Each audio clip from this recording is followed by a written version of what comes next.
Stuart Young's Dragon Deal Hypocrisy. Stop putting words in the PM's mouth. An editorial by Professor Wall Street.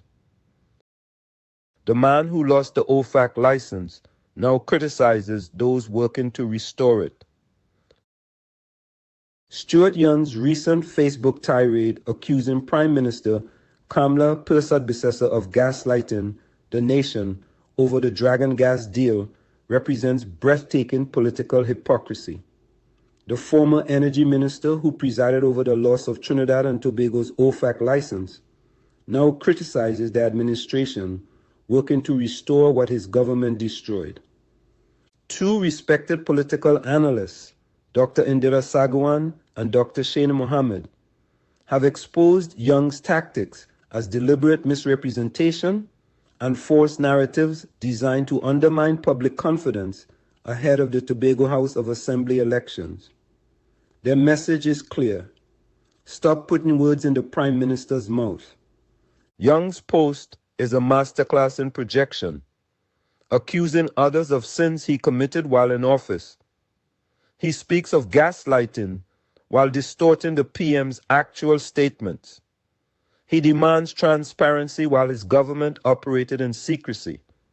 He questions competence while forgetting it was under his watch that Trinidad and Tobago lost the OFAC license. Dr. Shane Mohammed's question cuts to the heart. Why did Trinidad and Tobago lose the OFAC license under his leadership? This demands an answer before Young presumes to lecture anyone about energy diplomacy. Here are 10 reasons why Stuart Young's criticism is hypocritical. 1. He lost the OFAC license under his watch. Dr. Mohammed's reminder is devastating. It was under his leadership that T&T lost OFAC. Young criticizes the process of regaining what he himself lost. Before questioning others' competence, Young must explain how Trinidad and Tobago lost this critical license during his tenure. 2. Deliberately misrepresenting the Prime Minister. Dr. Sagwan is precise. Young's statements did not represent what the Prime Minister said. The PM clearly stated the license details were still to be worked out and would come soon. She never claimed to have it in hand upon arrival. This deliberate misrepresentation is actual gaslighting, projecting his dishonest tactics onto others. 3. Ignoring negotiation complexity. Dr. Sagwan asks, how long did it take his government to have an OFAC license in hand? Did he wave a magic wand?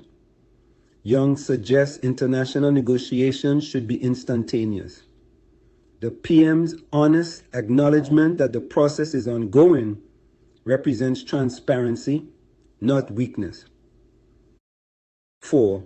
The false Shell narrative. Young claims the PM is counting on Shell to negotiate for T&T. Dr. Sagwan exposes this as false.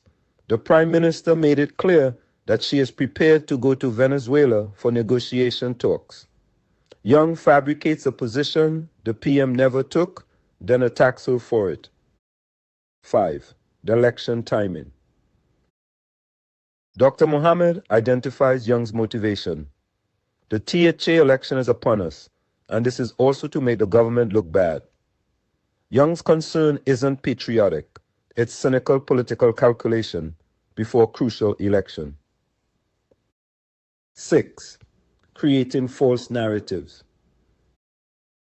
Dr. Mohammed is unsparing. What he is doing now is simply trying to create a false narrative that things are bad. Young must admit that their government made things bad for us geopolitically, geoeconomically, and socially, domestically. Rather than acknowledge failures, Young manufactures controversies. 7. The selling out projection. Young accuses the PM of selling out.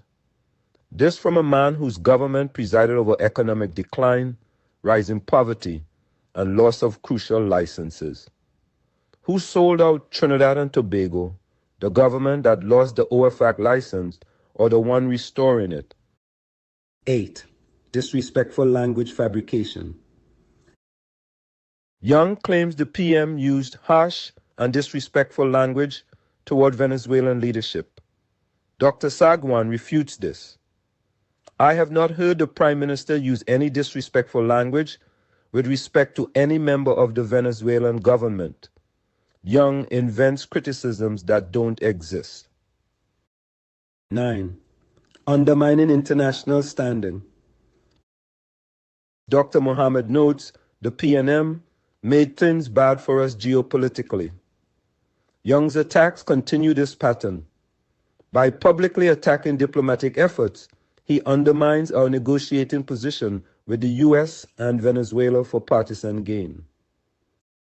10. Insulting citizens' intelligence. Young concludes claiming the charade, hypocrisy, and continued belief that citizens are not intelligent must end. This projection is galling.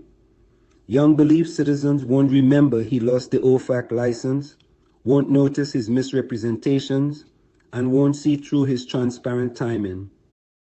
The record speaks clearly. Prime Minister Prasad Bisesa returned from Washington with a big win, the Dragon Deal resurrection that collapsed under PNM watch. She was honest about the process, acknowledging woe remains while expressing confidence. This is transparent, competent governance. Young's government offered neither transparency nor competence, ultimately losing the OFAC license entirely. The geopolitical context. Dr. Mohammed emphasizes what Young ignores. We are in the midst of very volatile, very different, very unpredictable geopolitics. The PM must navigate complex U.S. and Venezuela relationships while protecting energy interests. This requires diplomatic skill, exactly what she's demonstrated. Young's simplistic attacks ignore these complexities. Trust the process. Dr. Sagwan's response says it all. Trust the process. The PM has been clear and honest about where negotiations stand. There is a process, and as she said, it is in the process. Young demands instant results, while ignoring these negotiations are necessary only because his government failed. Significantly, Dr. Sagwan notes, Maduro himself said he was taking a wait-and-see approach, which suggests he is willing. It is in Venezuela's interest to monetize this. The fact that Venezuela is engaging represents diplomatic success Young's government never achieved. The call for honesty. Dr. Mohammed's challenge deserves emphasis. Young needs to admit that their government made things bad for us geopolitically, geoeconomically, and socially, domestically. Until Young acknowledges his failures, including the lost OFAC license, collapsed Dragon Deal, and deteriorated international standing, he has no moral authority to critique those repairing the damage. In conclusion, answer for your own record.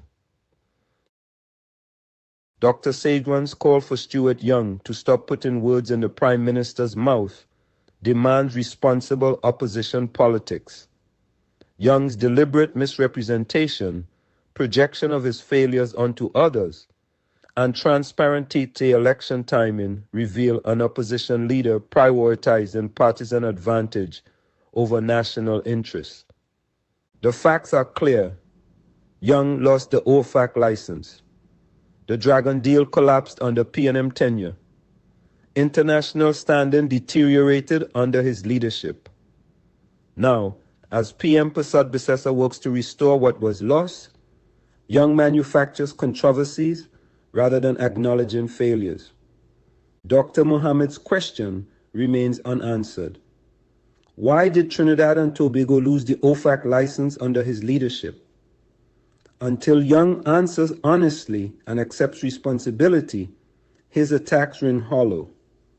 The Prime Minister has been clear and transparent. She achieved what Young's government could not, bringing the deal back with both U.S. and Venezuelan engagement. She deserves support for this diplomatic success, not attacks based on misrepresentation. Stuart Young should heed the analyst's advice. Stop putting words in the PM's mouth, acknowledge your failures, and allow the current administration to complete the work of restoring Trinidad and Tobago's energy security and international standing. The Dragon deal represents opportunity for all citizens. Young's political games represent obstruction for partisan gain. The real gaslighting comes not from those honestly describing negotiations, but from those who lost crucial licenses while in power and now attack those working to restore them. Stop putting words in the PM's mouth, Mr. Young. Start answering for your own record instead.